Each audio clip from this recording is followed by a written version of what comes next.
Hey guys, this is Preeti. Welcome back to my channel. दोस्तों, आज हम बात करने वाले हैं एक 2024 released South Korean horror mystery thriller episode के बारे में, जिसका नाम है गोइंग होम।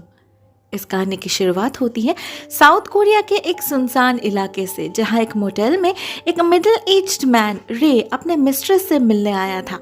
अब उसका इरादा तो था कुछ क्वालिटी टाइम स्पेंड करने का, लेकिन उसकी बीवी बार बार कॉल करके उसे परेशान कर रही थी। एक्चुअली रे ने बहुत मुश्किल से ऑफिस के बाद क्लाइंट मीटिंग का बहाना देकर ये टाइम निकाला था। झूठ कहा था अपने बीवी से कि उसे मैनेजर के साथ डिनर पे जाना होगा, नहीं तो वो बुरा मान जाएंगे। हर बार इसी बहाने से काम बनता था, लेकिन आज न जाने कि उसकी बीवी जिद पर अड़ चुकी थी। कोई बहाना सुनना नहीं था उसे। मे बी उसे शक हो चुका था, तभी तो वो बार बार रे से इधर उधर के सवाल पूछने लगी थी। ये कैसी आवाज है, वो कैसी आवाज है। अब इतने सारे जवाब तो रे के पास भी नहीं था, तो वो फाइनली घर लौटने का फैसला कर ही लेता है। एटलीस्ट उसे कोई और झूठा बहाना तो सोचना नहीं पड़ेगा। लेकिन इससे उसकी मिस्ट्रेस जू ही बिल्कुल भी खुश नहीं होती। काफी अपसेट हो जाती है वो, और रे को चिढ़ाने लगती है ये कहकर कि रे अपने पत्नी से डरता है। अब ये बात कंप्लीटली झूठ नहीं था, रे सच में डरता था उससे, लेकिन ये उसका कॉन्शियंस नहीं था। उसे तो बस अपनी रेपुटेशन की फिक्र थी। उसे हमेशा यही डर लगा रहता था कि अगर उसके बीवी ने कभी ऑफिस में जाकर पूछताछ करी और उसे पता चल गया कि ऑफिस आके बाद ऐसा कोई मीटिंग नहीं रहता, और अगर तब उसने कंप्लेन कर दी तो तब तो ऑफिस में रे की बहुत बदनामी हो जाएगी ना। रे को बस इससे ही प्रॉब्लम थी। वो नहीं चाहता था उसके बीवी या किसी और को इस अफेयर के बारे में पता चले। इसके अलावा छुप छुप कर ये अफेयर कंटिन्यू करने में कोई प्रॉब्लम नहीं थी उसे। अब ये बात जूही भी भली भांति जानती थी, इसीलिए वो भी ठीक इसी बात का फायदा उठाती है। रे को ब्लैकमेल करने लगती है, ये कहकर कि वो अगर आज रात यहाँ उसके साथ नहीं रुका तो जूही उसके बीवी को कॉल करके सब बता देगी। उसके पास नंबर है उसके बीवी का। अब इसे सुनकर रे पड़ जाता है मुश्किल में। जूही का कॉन्फिडेंस देखकर उसे लग तो नहीं रहा था कि वो मजाक कर रही है, तो टेंशन में उसकी हालत खराब हो जाती है और वो एक बॉल पेन उठाकर उसे बार बार टिक टिक टिक टिक करने लगता है। जूही को पता था रे के इस हैबिट के बारे में। उसे ये भी पता था कि वो ऐसा तभी करता है जब उसे एक्सट्रीमली टेंस्ड फील हो रहा हो, लेकिन इससे जूही की जिद कम नहीं होती। वो उल्टा और नाराज हो जाती है, तो मजबूरन रे को भी हार मानना ही पड़ता है। अपना सर झुकाना पड़ता है जूही के आगे। मीठी मीठी बातों से उसे मनाना पड़ता है। उसे यकीन दिलाना पड़ता है कि इकलौता वही तो है उसकी जिंदगी में जो उसे समझती है। अपने बीवी से भागकर उसी के पास तो आता है रे। अभी अगर वो भी उसे ऐसे परेशान करने लगी तो कैसे चलेगा। अब ये बातें काम आई या फिर रे ने कुछ और तरीका अपनाया, वो तो नहीं पता। लेकिन कुछ देर बाद हम उसे मोटेल के कॉरिडोर में देखते हैं, जिसका मतलब फाइनली उसे घर जाने का परमिशन मिल चुका था। तो वो भागता है एलिवेटर की तरफ, बट अनफॉर्चुनेटली वो आउट ऑफ ऑर्डर था।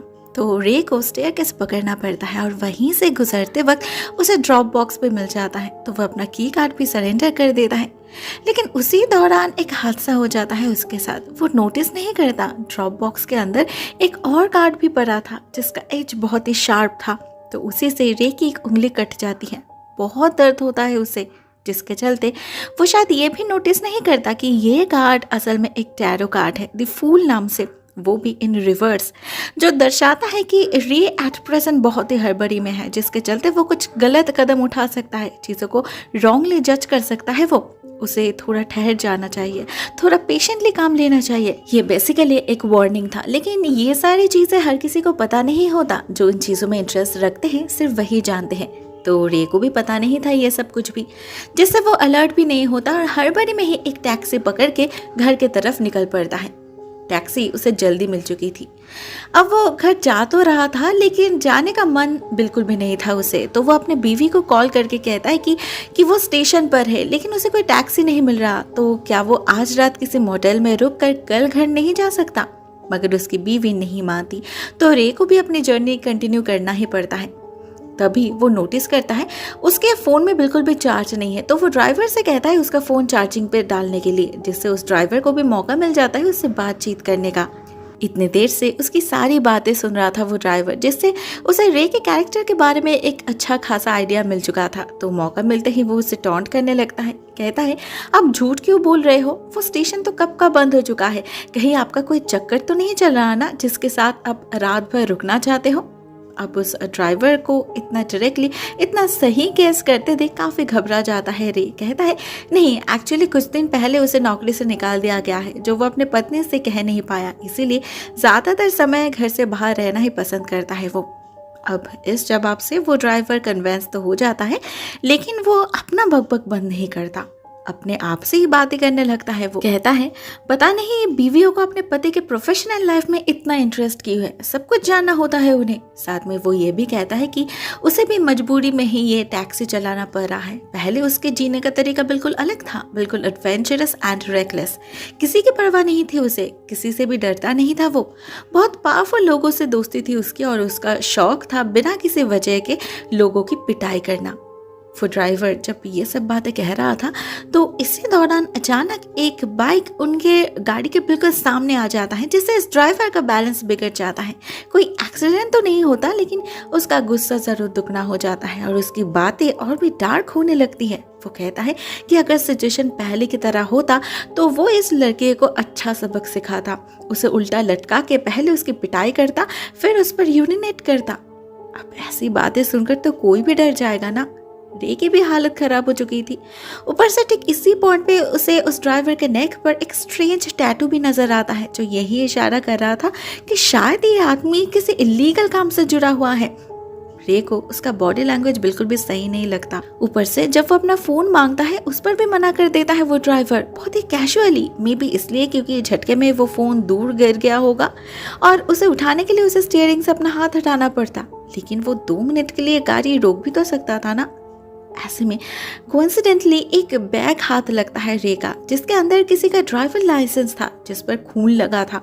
रे जब उसे चेक कर रहा था तो वो ड्राइवर उसे देख लेता और कहता है ये उसी का लाइसेंस है, लेकिन फोटो बहुत पुरानी है, शायद इसीलिए अलग लग रहा होगा। जबकि रे को लगता है दोनों कम्प्लीटली अलग पर्सन है। तो क्या इस बंदे ने इस गाड़ी के ड्राइवर का खून करके उसकी जगह ले ली होगी? लेकिन क्यों? क्या इरादा है इस आदमी का? टेंशन में रे का माथा काम करना ही बंद कर चुका था। अजीब अजीब से ख्याल आने लगे थे उसे। ऊपर से ठीक इसी समय उस ड्राइवर को किसी का कॉल भी आता है, जो उसे कहीं जल्दी पहुंचने के लिए कहता है। और जवाब में ये ड्राइवर भी रे से बिना कुछ पूछे अपनी गाड़ी मेन रोड से घुमाकर ऑफ रोड ले जाने लगता है, वो भी जंगल की तरफ। रे सच में काफी डर जाता है इस बार और उससे पूछने लगता है कि वो लोग कहाँ जा रहे हैं, जिस पर वो ड्राइवर कहता है उसे एक छोटा सा काम है, ज्यादा समय नहीं लगेगा। इतना कहकर अपनी गाड़ी को जंगल के काफी अंदर ले जाता है वो ड्राइवर। और फाइनली जब रुकता है तो रे देखता है उसके फोन में 1% भी चार्ज नहीं हुआ था, शायद चार्जर ही खराब है। उधर वो ड्राइवर तब तक गाड़ी से उतरकर दूर जा चुका था किसी को कॉल करने के लिए। रे को शक होता है तो वो भी उसके पीछे पीछे जाता है और उसे सुनाई देता है ये बंदा कुछ बेचने की बात कर रहा है, कोई चीज नहीं बल्कि किसी लिविंग थिंग को। कह रहा है इस बार माल उसके साथ ही है तो उन्हें बिल्कुल ताज़ा मिलेगा, साथ में काफ़ी बड़ा भी है तो कीमत भी दुगना चाहिए उसे। साथ में वो अपने बायर से ये भी पूछता है कि क्या वो सारे खून निकालने के बाद वजन करेंगे, और किडनी और लिवर का क्या होगा, वो भी तो बिल्कुल फ्रेश ही है ना, उसे भी इंक्लूड क्यों नहीं कर लेते। अब ये ड्राइवर एग्जैक्टली किस चीज़ के बारे में बात कर रहा था वो तो रे समझ नहीं पाया, लेकिन उसके मन में एक अजीब सा डर पैदा होने लगा कि कहीं ये आदमी उसे ही मारकर बेचने की बात तो नहीं कर रहा, क्योंकि अभी एट दिस मोमेंट उसके साथ तो सिर्फ वही है ना। रे भागने की कोशिश करता है, लेकिन उसके घुटनों में दर्द रहने के कारण उसका बैलेंस बिगड़ जाता है। वो गिर जाता है जमीन पर, जिसकी आवाज़ से उस ड्राइवर को भनक लग जाती है और उसे पता लग जाता है कि रे ने शायद उसकी सारी बातें सुन ली होगी।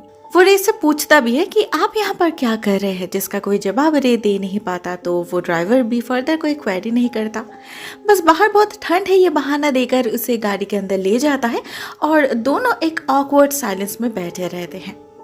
लेकिन रे अंदर ही अंदर बहुत इम्पेशेंट हो चुका था, वो और अपना क्यूरियोसिटी होल्ड नहीं कर पाता। उस ड्राइवर से पूछ ही लेता है वो कि कौन आ रहा है, लेकिन इससे वो ड्राइवर काफ़ी ऑफेंडेड हो जाता है और गुस्से में जवाब देता है इतनी क्यूरियोसिटी अच्छी नहीं है, वो बस कुछ एक्स्ट्रा इनकम करने की कोशिश कर रहा है, सिर्फ ड्राइविंग से काम नहीं चलता उसका, इसमें उसका इंटरेस्ट लेने की ज़रूरत नहीं है। लेकिन रे को तो इंटरेस्ट लेना ही पड़ेगा ना, क्योंकि उसका गट फीलिंग कह रहा था इस एक्स्ट्रा इनकम की कीमत असल में उसकी जान है, तो वो और कोई रिस्क नहीं लेता। इससे पहले वो ड्राइवर उसे मार डाले उससे पहले वो खुद ही उस पर हमला कर देता है, अपने पॉकेट से बॉल पेन निकाल के घुसा देता है उसके गर्दन में। उस ड्राइवर को कुछ सोचने समझने का मौका ही नहीं देता। खराब तो बहुत लगता है रे को, लेकिन ये मजबूरी थी उसकी, सेल्फ डिफेंस था। वो ड्राइवर अगले कुछ ही मिनट के अंदर उसके सामने ही दम तोड़ देता है, तो रे उसके लाश को गाड़ी से बाहर फेंक के वो गाड़ी लेकर भागने की डिसाइड करता है। लेकिन ऐसा कर नहीं पाता क्योंकि कुछ आगे जाते ही गाड़ी का टायर एक गड्ढे में फंस जाता है, जो किसी हेल्प के बिना अकेले रे के लिए बाहर निकालना पॉसिबल नहीं होता। इसी बीच उस ड्राइवर के फोन में बायर का एक मैसेज भी आता है कि वो लोग पहुंचने वाले हैं। तो मजबूरन रे एक चांस लेता है। वो ड्राइवर के लाश को उठा के गाड़ी के बैक सीट पे रख देता है और खुद उसके सीट पर जाके बैठ जाता है, ताकि जब बायर्स आए उन्हें ऐसा लगे कि वो ही असली हिटमैन है और वो ड्राइवर उसका टारगेट। फॉर्चुनेटली ये प्लान परफेक्टली काम करने भी लगता है, क्योंकि जो दो बंदे आए थे वो उस ड्राइवर को पहचानते नहीं थे। इन पर्सन फर्स्ट मीटिंग था ये उनका। तो रे बहुत ही आसानी से उन्हें उल्लू बना देता है और उनकी मदद लेकर कार के टायर्स को गड्ढे से बाहर निकाल भी लेता है वो। लेकिन बस इतना ही, क्योंकि ठीक इसके बाद ही शुरू हो जाता है असली खेल। वो लोग जैसे ही माल के बारे में पूछते हैं, रे बहुत ही कॉन्फिडेंटली गाड़ी का बैक डोर खोलकर उन्हें वो ड्राइवर की लाश दिखा देता है। लेकिन उसे देखकर खुश होने की जगह उल्टा हालत खराब हो जाती है उन दो बंदों की। रे समझ नहीं पाता क्यों, लेकिन वो उसे ट्रंक खोलने के बारे में भी कहते हैं और जैसे ही वो खोलता है, अंदर का नजारा देखकर रे को अपने लाइफ का सबसे बड़ा झटका लगता है। इस बार उसकी बारी थी बोलती बंद होने की, क्योंकि अंदर तो एक हिरन की लाश पड़ी थी। वो ड्राइवर कोई खूनी नहीं था, कोई हिटमैन नहीं था, बल्कि एक हंटर था। एक्स्ट्रा इनकम के लिए वो जानवरों को मारकर उन्हें बेचता था। ये इलीगल है, इसीलिए उसे इतना चोरी छुपे सब कुछ करना पड़ रहा था।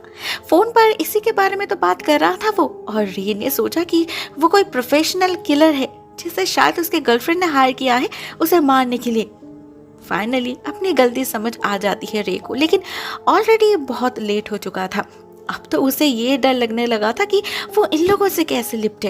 उधर वो लोग भी इसी बात को डिस्कस करने में बिजी थे कि पहले उसे पकड़ना चाहिए या पुलिस को बुलाना चाहिए। पहली बार ऐसे किसी खूनी को सामने से देख रहे थे तो वो भी बहुत ही ज़्यादा डर चुके थे।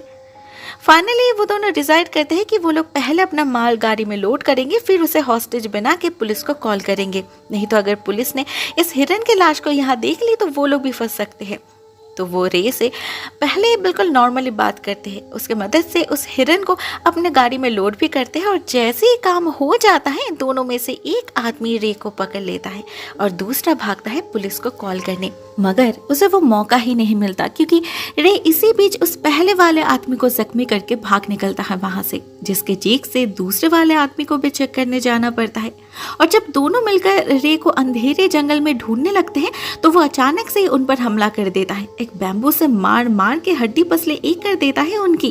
अब ऐसे किसी पागलपन के लिए तैयार नहीं थे दोनों, तो नेचुरली वो रेजिस्ट नहीं कर पाते और उस ड्राइवर की ही तरह उन्हें भी रे के हाथ बेमौत मरना पड़ता है। फाइनली रे तीनों लाशों को गाड़ी के बैक सीट में लोड करता है, फिर दोनों गाड़ी से सारा फ्यूल निकाल के उसी से दोनों गाड़ी में आग लगा के भाग निकलता है वहां से। उसके पास और कोई ऑप्शन नहीं था, तो उसे पैदल ही चलना पड़ता है। फॉर्चुनेटली तब तक उसके फ़ोन में 5% चार्ज हो चुका था, तो वो उसी से अपनी बीवी को कॉल करता है और उससे कहता है कि उसके टैक्सी का एक्सीडेंट हो चुका है, इसीलिए उसे घर लौटने में थोड़ा सा लेट हो जाएगा। मगर उसकी बीवी उस पर यकीन नहीं करती, उसे अपना GPS ऑन करके लाइव लोकेशन शेयर करने के लिए कहती है। मगर रे का ऐसा कोई इरादा नहीं था, तो वो कॉल कट देता है और फ़ोन भी स्विच ऑफ कर देता है। उसके पास पैदल चलने के अलावा और कोई ऑप्शन नहीं था, तो वो वहीं करता है और काफ़ी मुश्किल से अपने पैर के दर्द को सहते हुए मेन रोड तक जा पहुंचता है वो। लेकिन वहाँ जैसे वो लिफ्ट मांगने की कोशिश करता है, अचानक एक पुलिस ऑफिसर आके रोक लेता है उसे। ये कुछ समझ नहीं पाता, उसने तो कुछ रिपोर्ट नहीं किया था और वो जो कांड अभी अभी करके आया था वहाँ उसके होने का कोई सबूत भी छोड़ा नहीं था उसने। तो फिर इसका जवाब अगले सीन में ही हमें मिल जाता है, जब वो ऑफिसर रे को उस मोटेल के बारे में पूछने लगता है जहाँ वो आज शाम को रुका था, क्योंकि वहाँ उन्हें किसी लड़की की लाश मिली है और वो लड़की कोई और नहीं बल्कि रे के मिस्ट्रेस जूही है। यहाँ सीन फ्लैशबैक में जाता है और हमें पता चलता है आज शाम रे जब घर जाने के लिए निकलने वाला ही था तो जूही सिर्फ उसे धमका नहीं रही थी, बल्कि सच में उसके बीवी का नंबर डायल करने लगी थी वो, जो सरप्राइजिंगली उसे पता था। मे बी किसी दिन छुपके से रे के फोन से उसने कॉपी कर लिया होगा। उसकी ऑडेसिटी देखकर तो पहले रे बहुत ही चौंक जाता है। इतना समझाने के बाद भी जूही ने उसे बिट्रे किया। गुस्से में कांपने लगा था उसका पूरा शरीर। उसके दिल और दिमाग में जैसे आग लग चुकी थी। ऐसे में उसे और कुछ नहीं सूझता। अपने हाथ में रखे पेन को वो डायरेक्टली घुसा देता है जूही के गर्दन में। वो बेचारी तड़प तड़प के वहीं मर जाती है। लेकिन जब रे उसका फ़ोन चेक करता है तो उसे पता चलता है जूही ने किसी को कॉल नहीं किया था। वो तो बस दिखावा कर रही थी उसे डराने के लिए, मगर वो उसे डराएगी भी क्यों। रे खुद को यही कहकर दिलासा देता है कि ये लड़की पिछले कई दिनों से उसे ब्लैकमेल करने की कोशिश कर रही थी। कभी ना कभी वो सच में ऐसा करती भी तो उससे पहले रे ने ही खुद ही वो रास्ता बंद कर दिया। ये तो सेल्फ डिफेंस ही हुआ ना। एग्जैक्टली वही लॉजिक जो उसने उस टैक्सी ड्राइवर को मारते वक्त दिया था। सरप्राइजिंगली उसके लिए ये बात सिर्फ कोई दिलासा नहीं था, बल्कि वो उसे सच ही मान चुका था। तभी तो इतना बड़ा कांड करने के बाद भी वो इतना गिल्ट फ्री होकर घूम पा रहा था। उसके दिमाग में वो सच में बेकसूर था। सारा दोष तो जूही और उस टैक्सी ड्राइवर का था। जूही को क्या ज़रूरत थी उसे भड़काने की, और उस टैक्सी ड्राइवर की क्या ज़रूरत थी इतना सस्पेंशन मेंटेन करने की। उसे तो शक होगा ही ना, खुद को बचाने की कोशिश तो वो करेगा ही ना। इनफैक्ट अपने बेकसूर होने पर उसे इतना भरोसा था कि वो उस ऑफिसर के सामने भी यही बातें दोहराता रहता है। बार बार यही कहता रहता है कि जूही ने ही उस ड्राइवर को भेजा था उसे मारकर उसके ऑर्गन सेल करने के लिए, जबकि उसे भी पता था ये झूठ है। मन ही मन बहुत ज़्यादा रेस्टलेस हो चुका था रे। अभी उसे बस घर लौटना था, अपने परिवार के पास। लेकिन जब वो ऑफिसर नहीं मानता तो एट लास्ट एक बेहद अजीब एक्सक्यूज देता है। वो कहता है ये सब उस टैरो कार्ड की वजह से हुआ है, वो कोई नॉर्मल कार्ड नहीं है, जरूर कोई कर्स्ड ऑब्जेक्ट होगा, उसने जरूर कुछ काला जादू किया होगा उस पर। लेकिन शायद रे भूल चुका था जूही का खून उसने इस कार्ड के मिलने से पहले ही किया था, अपने मर्जी से, किसी के वश में नहीं। और अब वो जो करने जा रहा था वो भी उसका फ्री विल ही था। वो समझ चुका था वो और बच नहीं पाएगा। उसने कन्फेस कर चुका था और मर्डर वेपन भी उसके हाथ में ही था। तो वो फिर से एक बार उसी को हथियार बनाता है। सेल्फ डिफेंस में 2 खून और करता है। चलती गाड़ी में 2 ऑफिसर्स के गर्दन में वो पेन घुसा के, जिससे ऑब्वियसली गाड़ी का एक्सीडेंट हो जाता है। लेकिन रे किसी तरह खुद को बचा लेता है। गाड़ी से निकलकर फिर से एक बार चलना शुरू करता है वो। और इसी दौरान अपने पत्नी से बात भी होती है उसकी, जो कहती है उनके बेटे ने स्कूल में किसी से लड़ाई करी है, अपने किसी क्लासमेट की पिटाई करी है उसने। लेकिन ये सुनकर रे अपने बेटे को बिल्कुल भी डांटता नहीं, उल्टा शाबाशी देता है। कहता है उसने बिल्कुल सही किया है, इस दुनिया में कमजोरियों की कोई जगह नहीं, खुद की रक्षा तो उसे करनी ही होगी ना।